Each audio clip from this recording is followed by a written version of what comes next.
അസ്സലാമു അലൈക്കും. 2026 പരിശുദ്ധ ഹജ്ജ് കർമ്മത്തിൻ്റെ ഫ്ലൈറ്റ് സ്ഥിരീകരണവുമായി ബന്ധപ്പെട്ട് കേന്ദ്ര ഹജ്ജ് കമ്മിറ്റിയുടെ 38-ാം നമ്പർ സർക്കുലർ ഇന്നലെ പുറത്തു വന്നിട്ടുണ്ട്.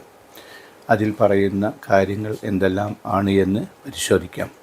18/3/2026 സർക്കുലർ നമ്പർ 34-ൻ്റെ തുടർച്ചയായി 2026 ഹജ്ജിന് പോകുന്ന എല്ലാ തീർത്ഥാടകരും 15/4/2026 അതിനു മുമ്പോ ഓൺലൈനായി തങ്ങൾക്ക് അനുവദിച്ച ഫ്ലൈറ്റ് സ്ഥിരീകരിക്കേണ്ടതുണ്ട്.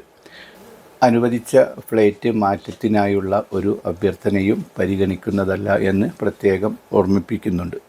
ഹജ്ജ് കിറ്റ്, ബോർഡിംഗ് പാസ്, മറ്റ് യാത്രാരേഖകൾ എന്നിവ നൽകുന്നതിന്, ഹജ്ജ് തുക പൂർണ്ണമായി അടക്കുന്നതിനും എല്ലാ കുടിശ്ശികകളും ക്ലിയർ ചെയ്യുന്നതിനും ഫ്ലൈറ്റ് ബുക്കിങ്ങിൻ്റെ സ്ഥിരീകരണം നിർബന്ധമാണ്.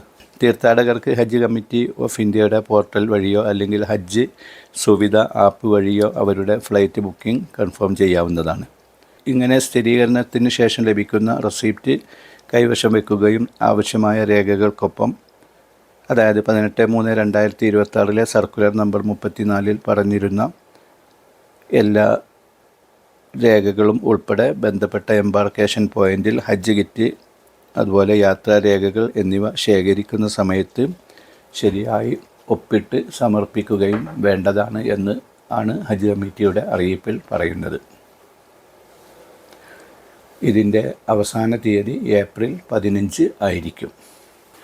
അനുമതി ലഭിച്ച എല്ലാ തീർത്ഥാടകർക്കും സ്വീകരിക്കപ്പെടുന്ന രീതിയിൽ മഖബൂലും മബ്രൂറുമായ ഹജ്ജും ഉംറയും നിർവഹിച്ച് ആരോഗ്യത്തോടുകൂടി നാട്ടിൽ തിരിച്ചെത്തി കുടുംബങ്ങളുമായി ഒരുമിച്ച് ചേരാൻ അള്ളാഹു തൗഫീക്ക് ചെയ്യട്ടെ. നിങ്ങളുടെ പ്രാർത്ഥനകളിൽ ഞങ്ങളെ കൂടി ഉൾപ്പെടുത്താൻ മറക്കരുത്. അസ്സലാമു അലൈക്കും.